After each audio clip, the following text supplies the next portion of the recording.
to experiment to see if humans can survive it or anything like that. They just want to get this stuff up. And then we discover, as we're going further down the line, that there are companies generating genetically modified organisms, seeds, modified seed crops they're being engineered to resist the aluminum in the soil.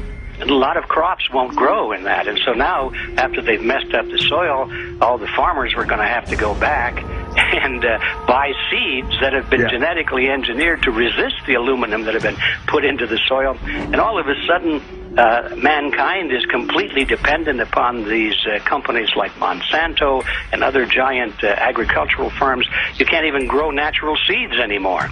And we're looking at that. It's a shocking thing. I hope we don't find that that's true. But all the arrows right now are pointing in that direction. We get into cost-benefit analysis here because there's also HAARP could be involved in this. Geoengineering, as you guys mentioned, which is documented heavily in Dennis Kucinich's bill, that is the Space Preservation Act, which, by the way, I don't think got through Congress. And then Kay Bailout, as we call her here, Kay Bailey Hutchinson, also put together some legislation in order to qualify geoengineering, which, again, is supposed to save us all from global warming. But it is cost-benefit analysis because they can benefit on so many different levels. Ed, that's how they do everything, isn't it? That's right. And, you know, there's an old adage, if you just follow the dollar, follow the buck, you get to the source of the problem. And it looks to me like there's a tremendously profitable industry being built up right now around this concept of geoengineering or weather modification or reducing global warming and all of these other things that can be sold fairly easily to an unsuspecting public. They also, oh, well, that's good. We don't want global warming, you know. And so they put up with this and they don't question, they don't criticize. But behind the scenes, you see a whole industry being built up, which is, as I say, tremendously profitable. And the money for all of that is coming from the taxpayers.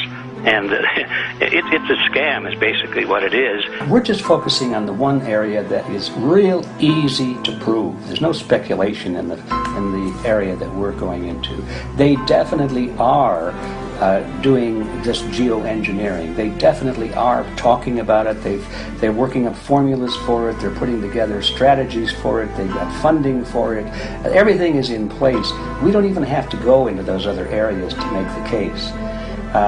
Okay, let them believe that, but at least they must understand that there's no question that they're talking about it and planning to do it. And so shouldn't they be equally alarmed about what they're going to do if it can be shown that barium and aluminum and some of these other toxic metals are very destructive to the planet and destructive to human health? Isn't that enough? You know, how many issues do we need to crank into this? And so, you know, if you're going to kill the planet and kill the population, do we need any other reason to be alarmed? What in the world are they spraying? Thank God people are asking this question. That's all we want. We just want to be able to ask these questions. Our good friend G. Edward Griffin, all these years, Mike Murphy and Paul Wittenberg are doing this great effort with your help. This is a community effort to get people real information. What in the world are they spraying? Any final quick comments before we're out of time? And my only final thought is that we asked the question, what in the world are they spraying? And we now know what it is. And folks, you're not going to like it.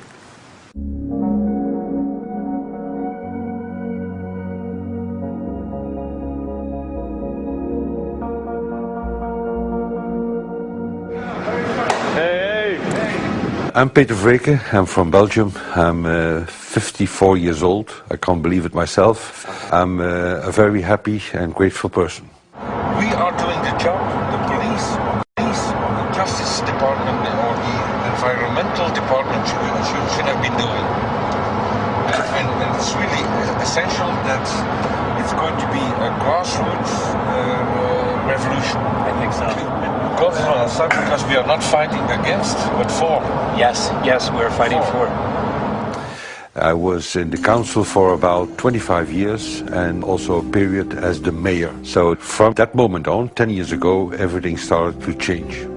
I started to get a picture of what is really going on.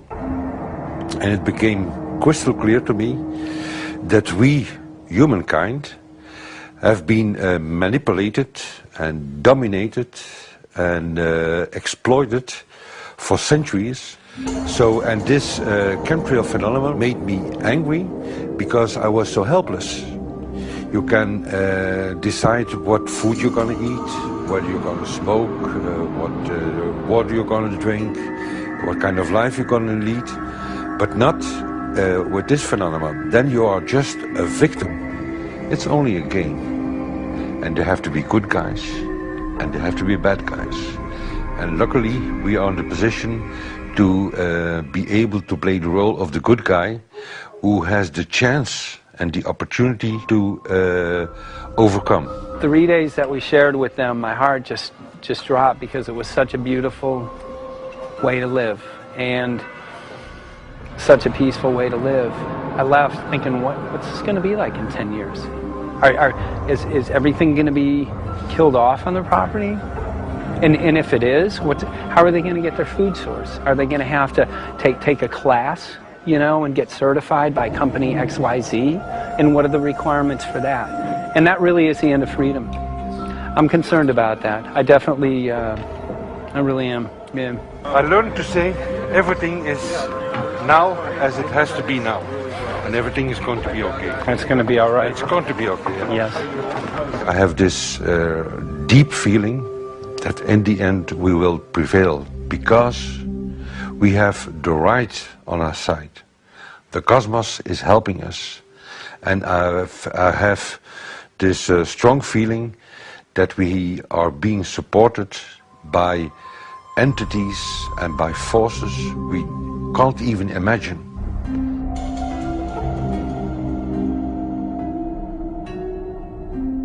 Here for the first time we have this scientific proof that we are being spread.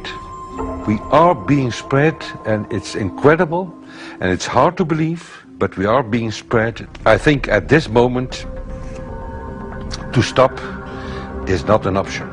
Once you know it and once you have a tool like this and an opportunity like this, that the issue of chemtrails or persistent jet contrails or whatever name you use for it, that this phenomenon is recognized as being real, publicly debated on.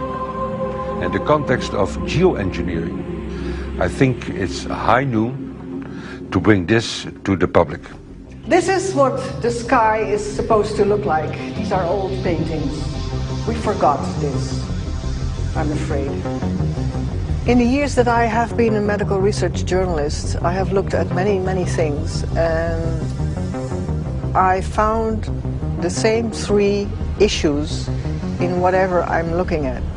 And that is that we are being dumbed down, we are being made sicker, and we are being made infertile.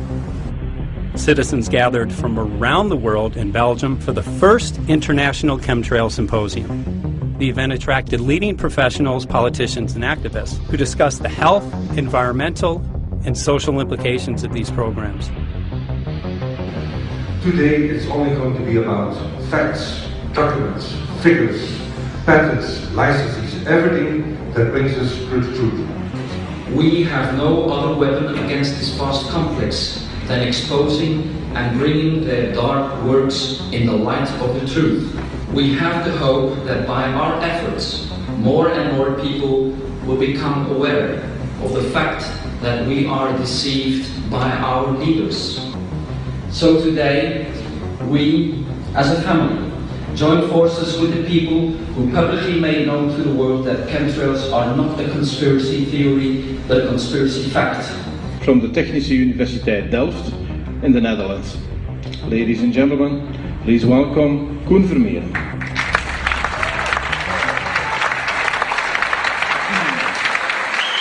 Well, I'm Koen Vermeeren. I'm a university professor of Delft University of Technology. Usually people are with their heads to the ground in their own two-dimensional space and they don't look up. But if you do, you see more and more spaces like this. And it worried me too. I have no explanations to our students about these phenomena. And then I studied it myself and I found out that I couldn't give them the answers they wanted.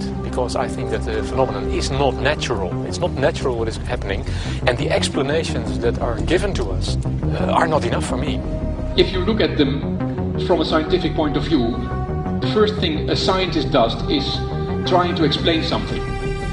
Because I'm smart and my students are not as smart yet, so I have to give them answers to questions. But if you ask most scientists honestly, they cannot answer all your questions. If people are using climate control over our heads, I want to know about it. I want to know the consequences, I want to know the health impacts, I want to know everything. I need, as a teacher in my university, to give answers to my students. And they have good questions. And I don't have the answers, and I want to know. Excellent. And we should discuss this. Ladies and gentlemen, for here you in the auditorium and for all over the world, Michael Murphy.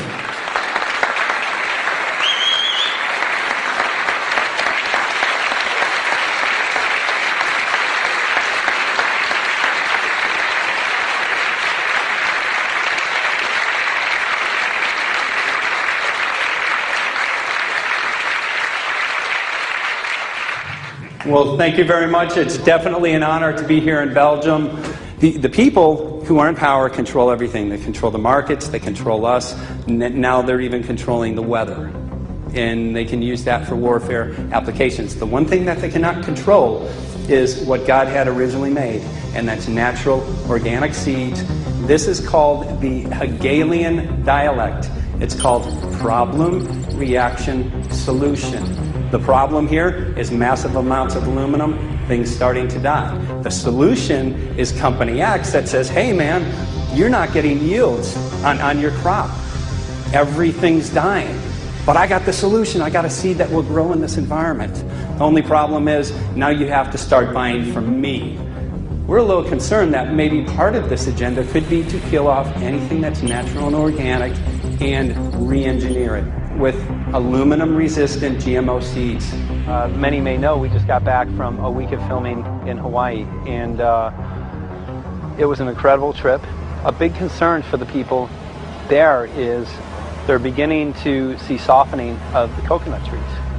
But their concern is that these programs may again be part of a broader agenda to destroy anything that's natural and organic, so that the corporate redesigned GMO foods might be the only source of food for people. I didn't anticipate so many people, young and old, who are interested in this phenomenon and are concerned about it. And I especially liked the address that the young girl gave today. Only 17 and already making an address to the audience. That is, well, incredible. My name is Sofia Xenidis. I am 17 years old. It is quite scary to know that the air we breathe is not what it's supposed to be. That the food we eat and the water we drink contain traces of those substances which are sprayed out over all of us as though we were being poisoned like insects. The feeling that this is causing me are feelings of deep anger and rage. I don't want to be poisoned. I don't want to be infected with cancer. And I'm just so angry that this global poisoning can be going on such a massive scale, and not enough is being done to stop this crime. A clear answer to one question. Are we being sprayed? Have we been sprayed? And is it their intention to spray again and again? What are we going to do about it? How are we going to